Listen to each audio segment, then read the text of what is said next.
अभी नई नई हुई थी, लेकिन नई शादी होने के बाद भी रोहित नेहा की एक नहीं सुनता था। ऐसी ही एक रात नेहा रोहित से कहती है, रोहित, हमारी नई शादी हुई है। शादी के बाद सब लोग हनीमून के लिए जाते हैं, पर हम तो नहीं गए। कब जा रहे हैं हम? देखो नेहा, अभी तो हम कहीं नहीं जाएंगे, क्योंकि मुझे ऑफिस में बहुत काम है। शादी की वजह से काफी काम पेंडिंग में है। पर रोहित, नेहा रोहित से आगे कुछ बोलती, उससे पहले रोहित वहाँ से चला जाता है।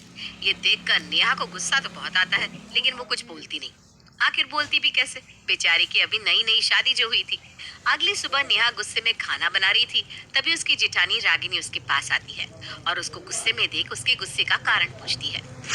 नेहा, क्या हुआ? इतने गुस्से में खाना क्यों बना रही हो? दीदी, गुस्से में खाना ना बनाओ तो और क्या करूं? शादी के बाद तो लड़कियों की लाइफ इन सब में ही उलझ कर रह जाती है। अरे पर हुआ क्या है? तुम ऐसे क्यों बात कर रही हो जैसे तुम्हारे और देवर जी के बीच में कोई झगड़ा हुआ हो? दीदी, अगर झगड़ा होता भी ना तो भी समझ में आता, लेकिन ये झगड़ा भी नहीं करते ना। चुप रहकर भी ये इतना सब बोल जाते कि क्या ही पता। अरे हमारी अभी अभी शादी हुई है, लेकिन इन्हें बस अपना ऑफिस दिख रहा है। मैं समझती हूँ ऑफिस का प्रेशर होगा, लेकिन क्या वो मुझे कहीं घुमाने भी नहीं ले जा सकते? तो ये बात है, देवर जी तुम्हें टाइम नहीं दे रहे ना? दीदी, मैं तो इनकी इस बात से बहुत परेशान हो चुकी हूँ।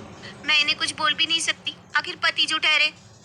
दोनों देवरानी जेठानी आपस में बात कर रही थी, तभी वहां उनकी सास सुमित्रा आती है और दोनों देवरानी जेठानी को साथ में देखकर कहती है, अरे वाह, आज तो मेरी दोनों बहुएं यहाँ है।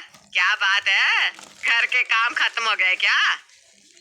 रागिनी बहू, लगता है तूने घर की काफी अच्छे से सफाई कर दी है, तभी तो इतनी फुर्सत से यहाँ खड़ी होकर बातें कर रही है। नहीं नहीं माँ जी, ऐसा नहीं है, मैं बस जा ही रही थी। मैं तो ये देखने आई थी कि आज नेहा खाने में क्या बना रही है। अच्छा, तो तुझे खाने में इंटरेस्ट आ रहा है। एक काम करते हैं, तुम दोनों का काम बदल देते हैं। माँ जी, दीदी मुझसे बस बात ही तो कर रही हैं, आप उन पर गुस्सा क्यों कर रही हैं? बहू, तू अब इस घर में नहीं आई है ना, इसलिए तुझे कुछ पता नहीं। सुमित्रा अपनी बात बोलकर वहां से चली जाती है। अपनी सास को जाता देख अब रागिनी भी वहां से चली जाती है। ऐसे ही समय बीतता है और एक दिन सभी घर वाले साथ में बैठे थे, तभी नेहा कहती है, माँ जी, आज खाने में क्या बनाना है? देख ले बहू, जो सही लगे वो बना ले।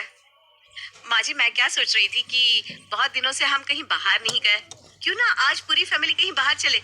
इससे आज नेहा को भी थोड़ा रिलैक्स हो जाएगा और हम पूरी फैमिली कहीं बाहर भी घुमाएंगे। चुप करके घर का खाना खा लो तुम, कहीं बाहर जाने की जरूरत